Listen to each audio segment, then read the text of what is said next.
대변입니다. 브리핑 2개, 논평 하나 드리겠습니다.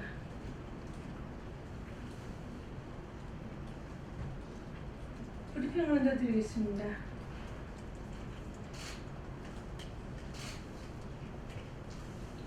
우리 공화당은 허위 사실 유포로 인한 명예훼손과 무고 혐의로 더불어민주당 이해찬 대표, 홍익표 수석 대변인, 정춘숙 원내 대변인을 20일 고발했다. 우리 공화당은 오늘 20일 우리공화당 법률지원단을 통해서 더불어민주당 이해찬 대표를 위법행위의 승인 또는 방조 책임으로 홍익표 수석 대변인, 정춘숙 원내 대변인을 허위사실 유포로 인한 명예훼손과 무고 혐의로 고발했습니다. 우리공화당 법률지원단 고발 대리인이 오늘 오전 영등포 경찰서에 고발장을 접수시켰습니다.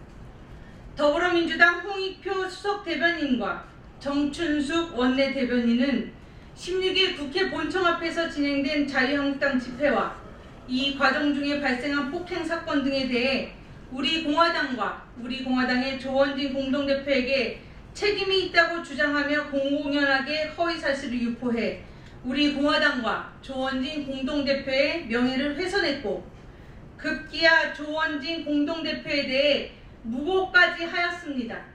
더불어민주당 이해찬 대표는 당대표로서 더불어민주당의 당무 행위로 인해 발생되는 모든 문제에 대한 무한 책임이 있으며 피고발인 홍익표 정춘숙의 위법 행위를 승인 또는 묵인 방조한 책임 역시 있다고 할 것입니다.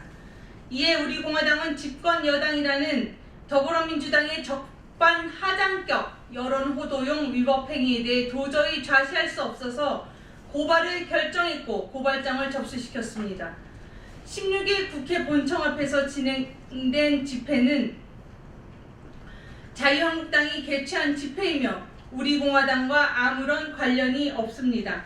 정의당 당원이 폭행당한 사건도 우리 공화당과는 아무런 관련이 없고 우리 공화당 지도부와 조원진 공동대표 역시 해당 집회와 폭행 사건에 전혀 관여한 바가 없습니다. 이에 대해 12월 16일과 18일 우리 공화당은 대변인실 브리핑을 통해 16일 국회 본청 앞 집회는 우리 공화당과 무관하다고 밝힌 바 있습니다. 집권여당 더불어민주당과 그 2중대, 3중대들 야합 집단이 저지르고 있는 담합과 밀실 거래로 선거법이 국민의 뜻과 다르게 누더기지고 있습니다. 이들이 공수처법 제정을 통해 좌파 독재 장기 집권을 완성하려는 음모를 저지하려 하는 국민들의 분노와 결의는 거세지고 있습니다. 이런 중에 더불어민주당은 기초적인 사실관계 확인도 없이 허위사실 유포로 야당과 야당 대표의 명예훼손이나 하고 무고죄까지 저지르고 있습니다. 국민은 모두 지켜보고 있고 문재인 좌파 독재 정권과 더불어민주당에 대해 준엄한 심판을 내릴 것입니다. 2019년 12월 20일 우리공화당 대변인실. 다음 브리핑 드리겠습니다. 우리공화당 제161차 태극기 집회 예고입니다. 좌파 독재 악법 공수처 저지, 우파 개멸 음모, 연동형 비례대표제 저지, 죄 없이 불법 인신감금 1000일, 박근혜 대통령 석방 촉구, 문재인 좌파 독재 정권을 국민의힘으로 끌어내자. 좌파 독재 악법 공수처 저지와 우파 개멸 음모, 연동형 비례대표제 저지를 위해 우리공화당은 21일 토요일 제161차 태극기 집회를 낮 12시 30분 서울역에서 일부 집회를 통해 시작합니다. 서울역에서 오후 2시 30분까지 일부 집회를 한 후 숭례문과 서울광장을 거쳐 세종로 사거리를 지나 광화문 태극기 광장까지 진격 행진을 합니다. 2부 집회는 오후 3시 30분 광화문 태극기 광장의 세종문화회관 앞에서 진행하고 3부 집회는 여의도로 이동해서 5시 30분에 국회의사당 앞에서 시작합니다. 3부 집회를 위해서 랜턴, 형광봉 등 야간에 빛을 내는 물품 준비, 소지하시기 바랍니다. 촛불은 제외합니다. 제161차 태극기 집회는 천만인 무죄석방본부가 주최하고 우리공화당이 주관합니다. 집회에 앞서 당원들에게 보내는 서신을 통해서 우리공화당 조원진 공동대표와 홍문종 공동대표는 위선과 탐욕으로 집요하고 치밀하고 끈질기게 약탈하는 좌파 세력에 맞서기 위해서는 깨끗하고 용기 있고 당당하게 추대해야 합니다. 좌파 세력은 연동형 비례대표제와 공수처로 입법부와 사법부마저 장악해 삼권 분립 정신의 헌법을 유린하고 대한민국의 국가 권력을 독식하려는 것입니다. 라고 말했습니다. 이어서 국회 좌파 연합체가 만들어내는 연동형 비례대표제 선거법은 내각제와 연방제로 가는 길이며 이로 인해 자유민주 통일은 요원하게 될 것입니다. 좌파 독재 정권은 좌파 독재 장기 집권과 우파 계멸의 법적 기반을 구축해 자유민주주의를 완전히 파괴하는 체제 전복의 쐐기를 받겠다는 것입니다. 라고 강조했습니다. 또한 두 공동대표는 좌파 독재 정권에 이어 좌파연합 국회로 국민의 뜻을 무시하고 국민의 민심을 짓밟고 있습니다. 좌파연합의 폭주로 변질된 국회의 잘못을 바로잡기 위해 국민저항권을 발동한 국민들을 고발하며 탄압의 족쇄를 채우겠다고 합니다. 국민의 대의 기관인 국회가 준엄한 국민 저항권 앞에 고개 숙여 반성하지 않고 오히려 좌파 독재 정권과 같이 국민과 전쟁을 하겠다는 것입니다. 라고 밝혔습니다.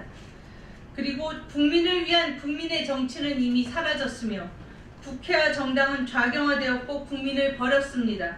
이제 국민 저항권으로 국민이 스스로 체제를 지키고 망해가는 대한민국을 살려내야 하는 절망과 위기의 대한민국이 된 것입니다. 21일은 광화문 천막투쟁 226일, 여의도 국회 천막투쟁 27일, 박근혜 대통령의 자유민주주의 옥중투쟁 996일입니다.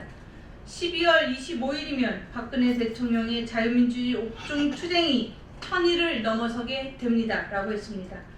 이어 12월 24일 화요일 오후 1시에는 무죄석방을 촉구하는 서명부를 전달하는 일부 법원 앞 집회와 2부 오후 4시 서청대에서 불법 인신감금 1000일 좌파 독재 정권 퇴진 국민저항투쟁을 할 예정입니다. 지독하고 잔인하게 정치 보복의 칼을 늦추지 않는 좌파 독재 정권을 용서할 수 없습니다. 힘을 모아야 합니다. 국민의 힘으로 박근혜 대통령과 자유민주주의를 구출해냅시다. 라고 했습니다. 문재인 좌파 독재 정권은 비리 부정부패에 자멸하면서도 공수처와 연동형 비례대표제로 좌파 독재 장기 집권을 위해 발악하고 있습니다. 지금이 때입니다. 문재인 좌파 독재 정권과 정면에서 맞서 투쟁하는 우리 공화당의 총력 단결 투쟁은 대단히 중대합니다. 끝까지 싸워 결국 승리합시다. 2019년 12월 20일 우리공화당 대변인실이었습니다.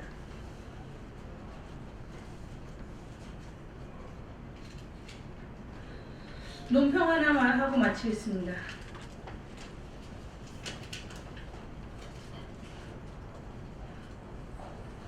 논평 드리겠습니다. 부동산 정책 권한 다시 하겠습니다. 부동산 정책 권한 달라고 조르는 서울시 거대 적자의 장본인 박원순 서울시장의 어이없는 나대기. 박원순 서울시장이 부동산 정책에 대한 권한을 지방정부에 줄 것을 또 요구했습니다. 그는 권한이 주어지면 주거 안정을 위해 전세 최소 거주 기간을 5년으로 늘리고 임대료 인상 상한선도 도입하겠다고 했습니다. 서울시 재정을 말아먹은 데 이어서 나라 전체를 말아먹으려 하나 봅니다. 17일에는 부동산 국민공유제를 도입해 부동산 투기를 잡아야 한다고도 했습니다. 부동산 세입을 늘려 이를 재원으로 국가가 토지나 건물을 매입해야 한다는 주장입니다. 부동산 세제를 지금 수준의 3배까지 강화해야 한다고도 했습니다. 완전히 사회주의, 공산주의적 발상이라 할 수 있습니다. 시민의 사유재산 침해를 아주 우습게 알고 있는 자의 제안입니다. 이 문재인 좌파 독재 정권에는 법무부 장관 후보, 전 법무부 장관, 현 서울시장에 이르기까지 국가 중심 전체주의 관점으로 국민의 재산권 침해를 예사로 하며 공유제가 능사로 하는 공산주의자들, 자유시장 경제를 파괴하려는 자들로 가득합니다. 이러니 나라 경제가 참사 수준으로 망가지는 것은 당연합니다. 박원순 서울시장은 정신 차리고 서울시 재정 적자 그만 늘리고 서울시 재정이나 제대로 할 생각하십시오. 나대는 것에도 정도가 있습니다. 서울 시민은 정치 노름이나 팔려있는 서울시장을 필요로 하지 않습니다. 2019년 12월 20일 우리공화당 수석대변인 이인지입니다. 감사합니다.